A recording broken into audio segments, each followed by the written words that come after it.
The phone buzzed at 3 a.m., its glow cutting through the dark like a blade, and Emily whispered, "Michael said he loved me, but why hasn't he answered in weeks?" Her chest tightened, breaths uneven, her hands trembling as she stared at the missed call that arrived too late. A single notification sat there, cruel and indifferent. "We need to talk," the words, twisted like knives, sharper than silence, and the room grew heavier with every second she waited for the screen to light again. Emily thought of every promise, every night he swore distance was nothing, and each one cracked now like thin glass. She said, "Michael promised forever, but forever feels like a ghost tonight." Her tears slid onto the pillow, cold, mixing with the heat of her cheeks, and she clutched the phone as if it might breathe life back into her hope. The clock ticked louder, each second a reminder that love stretched thin can snap without warning. She replayed his last voice message in her head, the one where he whispered that she was enough, but the silence now proved she wasn't. Fear crawled into her, whispering that maybe he had already chosen someone else, someone closer. Emily said, "If he truly loved me, he'd be here." The night answered with nothing but the echo of her own breaking heart. Emily whispered, "He said love was enough, but silence proves it isn't," as she stared at the ceiling. The message glowed in her mind like fire. The world outside slept peacefully, but her chest burned with panic. She thought of Michael's voice, soft promises, and long-distance calls that once soothed her fears, now replaced by nothing. Emily gripped her pillow tight, wishing it were his arms.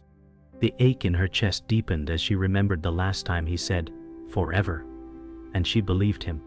The silence pressed harder, as if the room itself accused her of foolish hope. Emily said, "Michael, you told me distance wouldn't matter, but every mile feels like betrayal tonight." Her heart pounded with the memory of his laughter, the echo now cruel in its absence. She scrolled through old texts, her lips forming his words aloud, but each line stabbed like proof of lies. Emily closed her eyes and whispered, "Why am I the only one still holding on?" The phone screen dimmed into blackness, mirroring the hollow inside her. Emily pressed her forehead against her knees, wrapping her arms around herself. She said, if he cared he'd call back. Even once her tears soaked into her jeans, the sound of her sobbing swallowed by silence. Each vibration she imagined was a phantom, her mind creating hope where none existed. The emptiness around her screamed louder than words. Her body shivered, and the coldness of distance crawled under her skin like a shadow that refused to leave. The night dragged mercilessly, seconds stretching into years. Emily whispered, "He won't come back, will he?" The words felt poisonous yet freeing. The clock ticked with a cruel rhythm, reminding her of every hour wasted on waiting. She closed her eyes, replaying their last call. Michael had said, "I'll never let go," but he already had. Her chest constricted as though the walls of the room leaned in to suffocate her. With the phone pressed against her heart, she finally admitted, "Love isn't enough." Morning sunlight crept through the blinds, warm against her tear-stained face. Yet Emily whispered, "He said, love could survive oceans, so why does it feel like I'm drowning?" Her room was small, cluttered with books and photographs of Michael taped to the wall. Reminders of promises that felt too fragile now. She pressed a worn photo of him to her chest, remembering the day at the airport when he kissed her forehead and said, "Distance will never win." The words echoed like a cruel joke. Emily's heart thudded with longing, each beat louder than her shallow breaths, and she murmured, "I believed in forever. But forever is far away." Her fingers traced the edges of his smile in the photo, trying to hold on to warmth that had already slipped into silence. Every memory burned against her ribs, every promise replayed as proof of her naivety. She whispered, "Michael, tell me again that love is enough, because I can't keep believing alone." The photo trembled in her hand as though it too carried her fear. Emily scrolled back through old text threads, her thumb brushing over words she memorized years ago. She said, "Michael told me distance was temporary, but the silence feels permanent." Each line glowed in the dim screen light, carrying echoes of laughter and promises that once steadied her. Her heart ached as she whispered, "These words are ghosts now." The digital ink blurred in her vision as tears gathered again. She remembered how her friends warned her, yet she defended him with fire in her voice, certain he was worth every lonely night. Now those defenses collapsed like walls made of sand. Emily's body curled tighter as she said, "If I give up now, what does that make me?" The silence of the room mocked her stubbornness. She pressed the phone against her forehead, begging the words on screen to turn into his voice once more. Emily sat at her desk, surrounded by notebooks filled with scribbled letters she never sent. She whispered, "I keep writing him words he will never read." Her hand trembled as ink spread across the page, blurring under falling tears. Each unfinished sentence felt like a cry trapped on paper. She thought of mailing them, but the fear of his silence kept them hidden. She said, if he cared, he'd answer, but maybe he doesn't want to anymore. The window behind her revealed a bright sky, but inside the room shadows clung to her body. She buried her face in her hands, the pen slipping from her grip. Her breath shook as she whispered, "Why is my love always louder than his?" The papers scattered across the desk fluttered as if sighing with her. Her phone buzzed faintly with a notification, but it wasn't Michael. Emily whispered, "It's never him anymore." The cruel trick of hope twisted inside her. She scrolled past strangers' messages and ignored group chats, searching desperately for his name. She remembered the way his late-night texts once gave her strength, carrying her through exams, through sleepless nights, through loneliness. Now the silence hollowed her chest. Emily said, "Michael, you promised to be here in every way that mattered, but you're gone even when I reach for you." She pressed the phone to her ear as if expecting his voice to break through. Only her own breath answered, shallow and uneven. The room was quiet, but Emily could almost hear the echoes of their calls. She whispered, "You said your voice would always find me, but now I'm lost without it." She leaned back, staring at the ceiling, replaying the time he whispered goodnight from thousands of miles away. His words once carried her into sleep. Now they haunted her like shadows under her eyes. Emily's voice cracked. "I built my world around waiting, but what if there's nothing left to wait for?" The ceiling light flickered faintly, and she clutched the phone against her chest. Every memory that once warmed her now chilled her bones. She said, "I need proof you still exist in this love." But the silence grew heavier, pressing down until even her breath felt borrowed. Emily stared at her phone, the unanswered calls piling up like scars she could count, but never heal. She whispered, "Michael promised distance was only numbers, but numbers don't lie when it's always 0 calls back." Her chest tightened as she remembered her birthday last week, the day he forgot. The candles melted in silence, her friends sang half-heartedly, and she smiled while her heart collapsed. Emily said, "He doesn't even know he's breaking me." She scrolled social media, her thumb freezing on a photo of him at a party. His smile bright, his arm draped casually around someone else's shoulder. The girl's face blurred in her tears, but her laughter seemed louder than the silence between them. Emily whispered, "Is she the reason you don't call anymore?" She clutched the phone to her chest, as if pressing it hard enough could force it to ring. The following night, Emily sat at her desk, staring at the time difference on her clock. She whispered, "It's 3 a.m. here and maybe 7 p.m. there. So why can't he find a moment for me?" Her chest ached with every passing minute of silence. She remembered the nights they stayed up until sunrise, his voice soft against the static, telling her she was worth every lost hour of sleep. Now his absence was louder than those memories. Emily said, "Michael, you don't even try anymore." Her pen tapped restlessly against the desk, matching the rhythm of her anger. The distance had become a wall instead of a bridge. She pressed her forehead to the cool wood, muttering, "Maybe love can't survive clocks that don't agree." The ticking of the second hand mocked her desperation. Emily walked outside into the chill of night, phone pressed to her ear, waiting for Michael to pick up. She whispered, "Just answer me once." Her breath fogged in the cold air as the line rang endlessly. Her chest heaved with each unanswered tone, her body trembling in frustration. She remembered his promise, "I'll never leave you waiting in the dark," yet here she stood, swallowed by shadows. Emily shouted into the phone, "Why do you keep doing this to me?" Her voice cracked, echoing off empty streets, but still the silence replied. She lowered the phone slowly, her heart shattering like glass dropped onto pavement. The next morning, Emily sat across from her friend Sarah in a quiet cafe. Sarah, with short blonde hair, frowned and said, "Emily, you deserve more than waiting for someone who forgets you." Emily shook her head quickly, tears threatening to spill. She whispered, "But he loves me. I know he does." Her voice cracked as she added, "He's just busy, maybe stressed."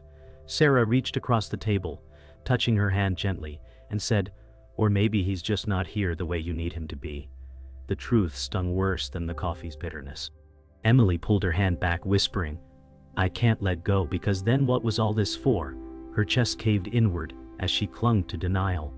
That night, Emily lay on her bed with headphones pressed to her ears, replaying Michael's old voice notes. His laugh filled her room like a ghost she could not banish. She whispered, "You once told me my voice was your favorite sound, but now you don't even answer mine." Her chest rose with ragged breaths, her fingers trembling as she hit replay again and again. Each word from him felt like a lie carved into her ribs. She muttered, "I don't know who I am without your voice." Tears slid into her hairline, soaking the pillow. The silence after his laugh ended felt louder than thunder. Emily closed her eyes and whispered, "Why does every memory hurt more than comfort?" Emily sat on her bed when her phone vibrated with a message from Sarah. Her chest clenched as she opened it to see a blurry photo of Michael with the same girl from the party. Emily whispered, "Who is she?" "Michael." The laughter in the image stung like fire on her skin. She replayed his voice saying she was the only one, but the picture told another story. Her hands shook as she zoomed in on their closeness, his hand lingering too long on the girl's back. Emily said, "You swore there was no one else." Her heart hammered with betrayal as her trust unraveled thread by thread. The silence she defended for weeks was now a mask for something darker.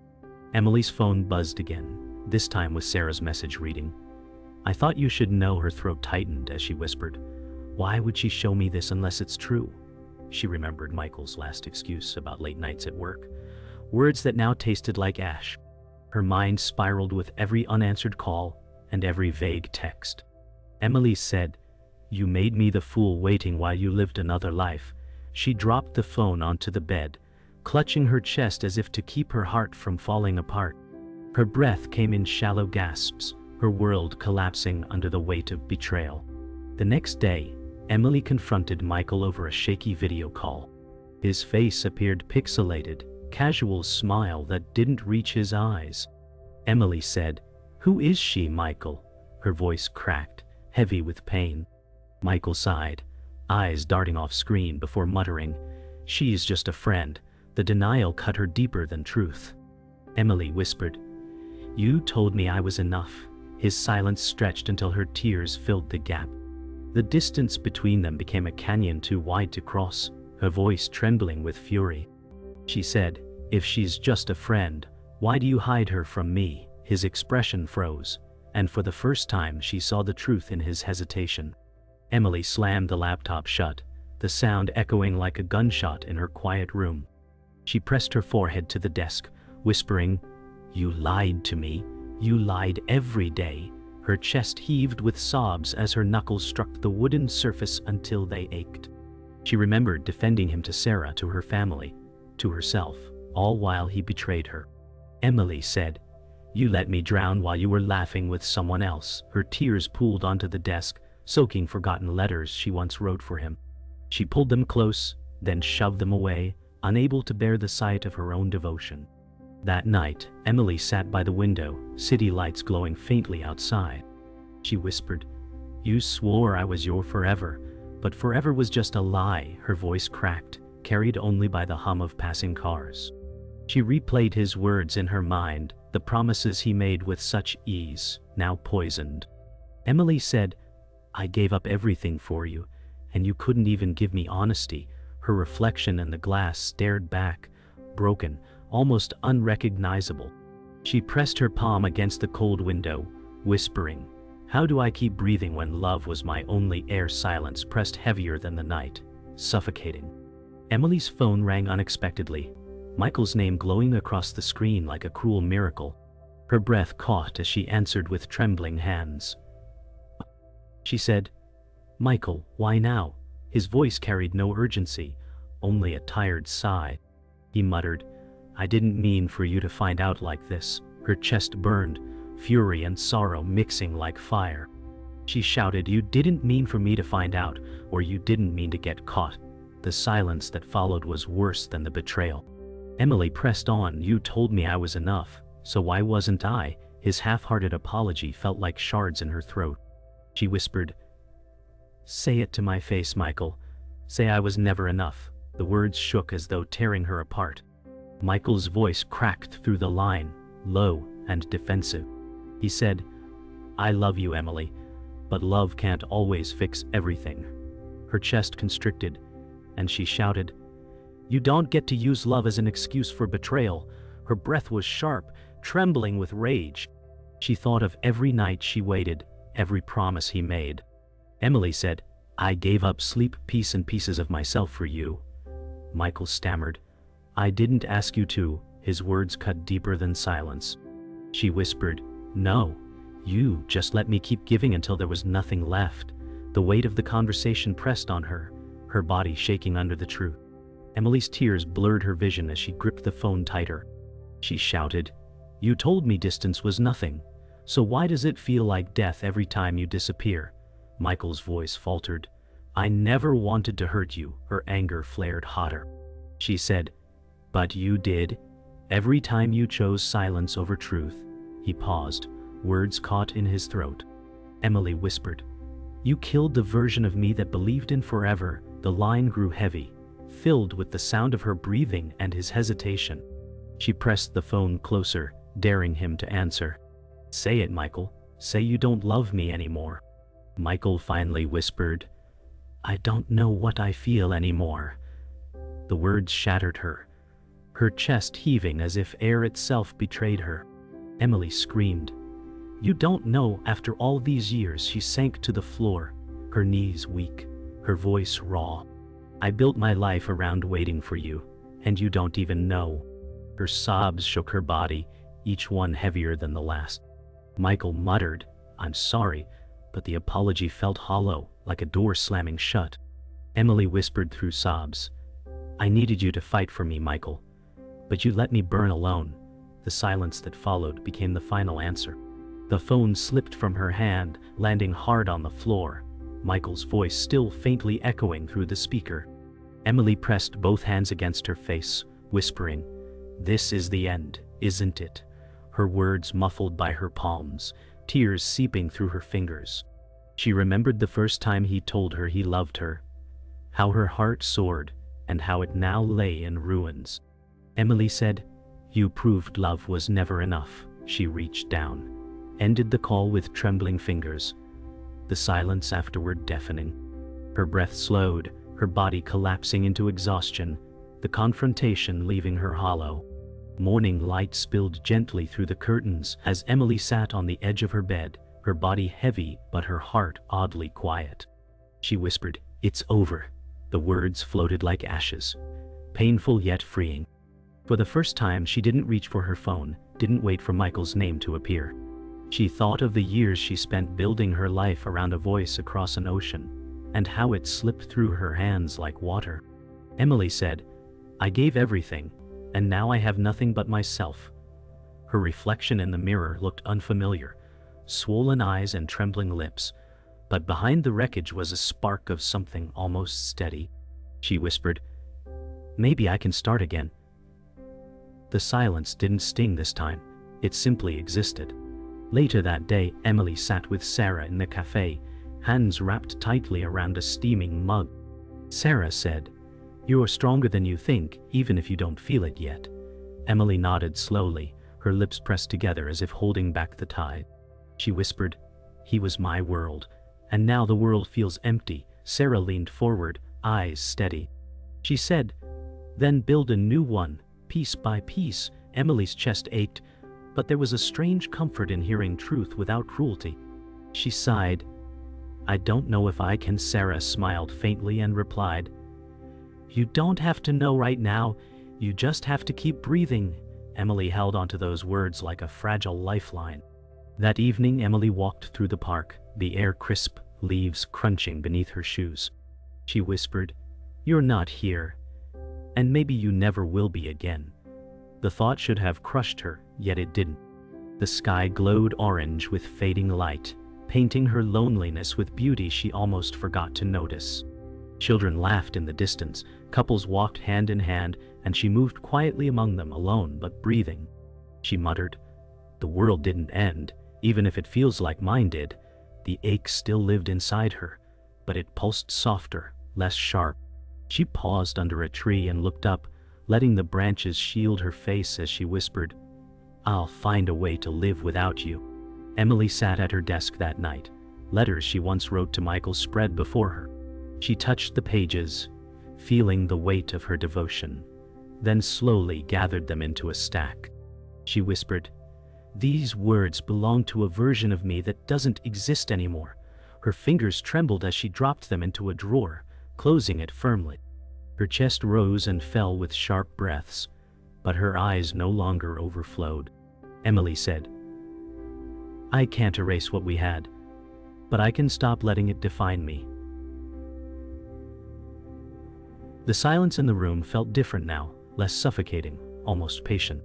She leaned back in her chair, staring at the ceiling, whispering, "Maybe love was never enough, but maybe I can be."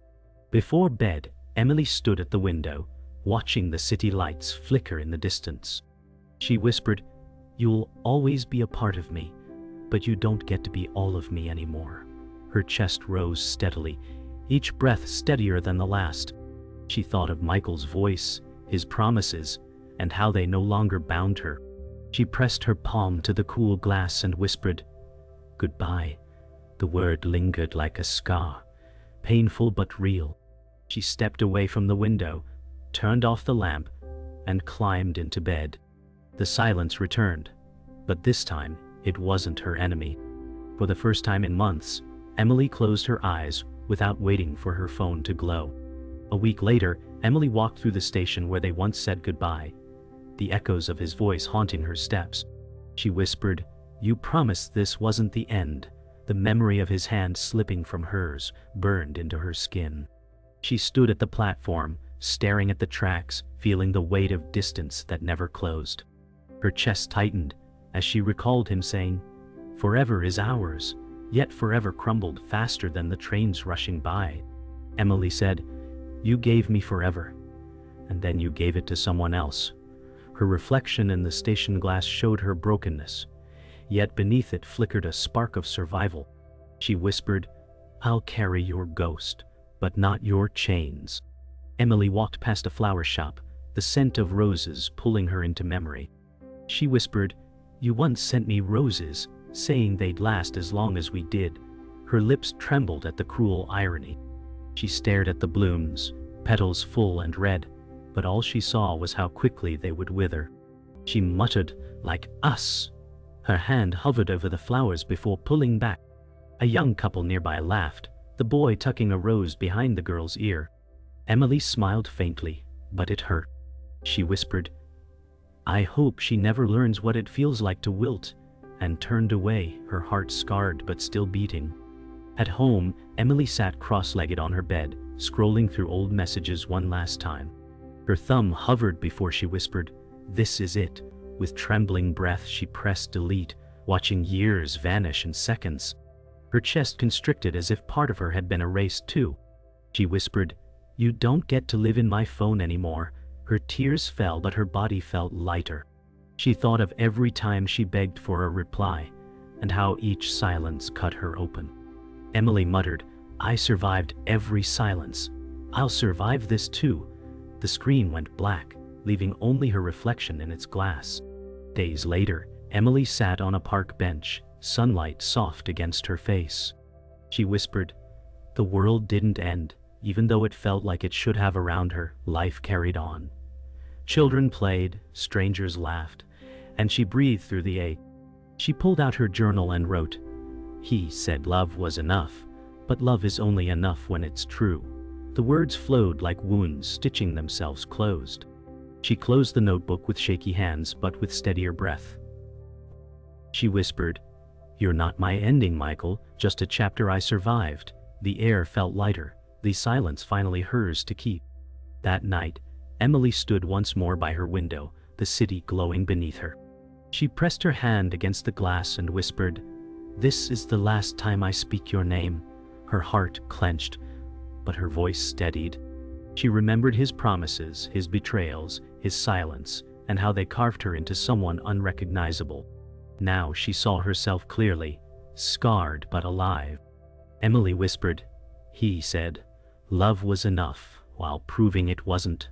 The words felt final, echoing like a scar she could carry but no longer bleed from. She stepped back, turned off the light, and walked away, leaving the city's glow behind.